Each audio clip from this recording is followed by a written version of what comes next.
Younes Belfella, bonjour.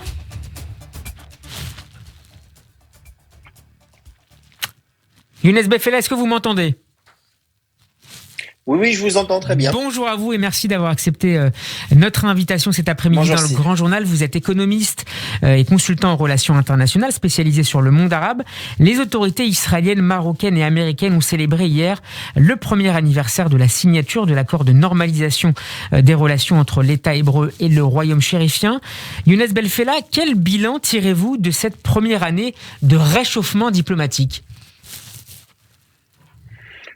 On peut dire en général c'est un bilan qui est très positif entre les deux pays. Donc il y avait énormément d'échanges de visites, soit au niveau officiel, ou même on peut parler aussi de la diplomatie parallèle à travers la société civile. Ce qui était très intéressant, c'est la concrétisation de cet accord en termes de contrat entre les deux pays, soit au niveau économique, commercial, mais la surprise, c'était bien évidemment le grand progrès en matière de collaboration de défense. La dernière visite du ministre de la Défense israélien au Maroc a connu bien évidemment un échange extrêmement intéressant en matière de conseil d'armement, transfert de connaissances et de compétences entre les deux pays, et surtout aussi le fait de parler de prochains contrats d'une valeur même de $1 milliard entre les deux pays. Il s'agit bien évidemment de contrats de missiles, de systèmes de cybersécurité, de drones, et également de grands projets qui est le projet de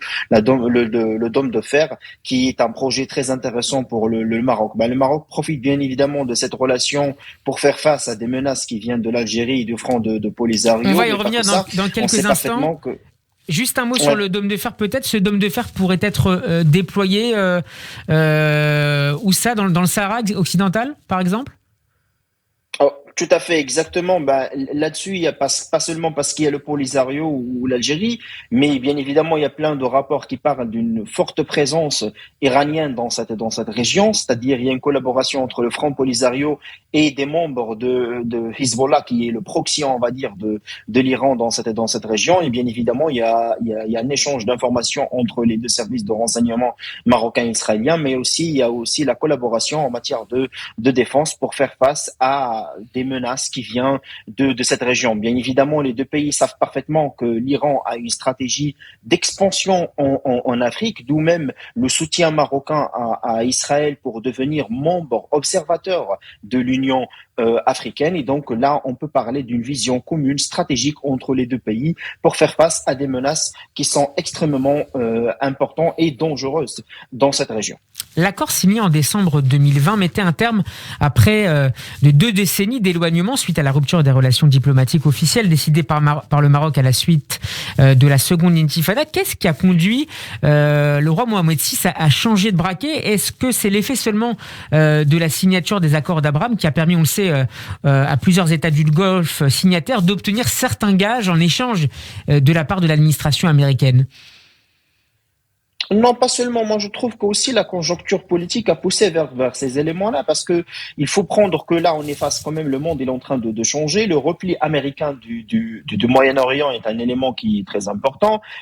Plusieurs pays arabes ont bien compris que Israël, c'est pas le premier ou c'est pas le vrai ennemi, on va dire, de ces pays, mais il s'agit aussi d'autres pays qui cherchent des stratégies d'expansion dans cette région, notamment l'Iran à travers ses proxys, soit au Liban, en Irak, au Yémen ou même ailleurs. Et donc, ce qui fait que la conjoncture politique a poussé ces pays à profiter de cette relation, c'est-à-dire le fait de normaliser les relations avec Israël, pas seulement parce que on cherche la paix entre les Israéliens et les Palestiniens, mais également profiter de cette relation pour chercher des collaborations technologiques en matière d'enseignement économique, et également de profiter d'un échange culturel. La région vraiment a besoin de paix après des années, voire des décennies de guerre inutile. Là maintenant, il faut collaborer entre Israël et les pays arabes dans ce sens-là.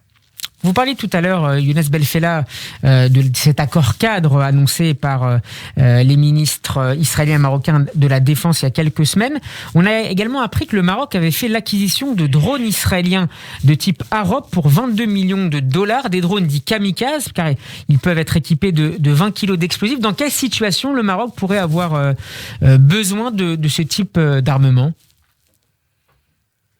D'abord parce que ce genre de produits, ils ont montré quand même une certaine excellence. On l'a vu à plusieurs reprises par Israël. Là maintenant, la stratégie du Maroc en matière d'armement, c'est d'abord diversifier les sources d'armement. Le Maroc comptait énormément en fait sur l'armement américain. 70% de l'armement marocain vient des États-Unis. Bien évidemment, maintenant, il y a une ouverture vers d'autres partenaires. Parce Il y a qu'on des contrats craint, avec Israël, avec parce qu'on craint la France, la Turquie. parce qu'on craint un contrôle peut-être plus fort du Congrès américain sur les exportations. Non, pas du tout. Le Maroc, il n'est pas dans cette situation. Certainement, il y a d'autres pays au Moyen-Orient, voire même dans les pays du Golfe qui sont dans cette situation. Mais l'idée, c'est d'abord la diversification des sources d'armement. Et bien évidemment, par la suite, c'est le fait de travailler sur une stratégie d'industrialisation militaire au Maroc. Et c'est là où il y a, moi, je trouve que l'importance accrue de ces contrats, c'est le fait de profiter des conseils, d'échanges d'informations, de connaissances et de compétences entre les deux pays. Donc, le Maroc veut vraiment devenir un hub d'armement en Afrique. Et en même temps, pour Israël, ça permet également de commercialiser ces produits d'armement au Maroc, qui est le portail pour les pays de l'Afrique.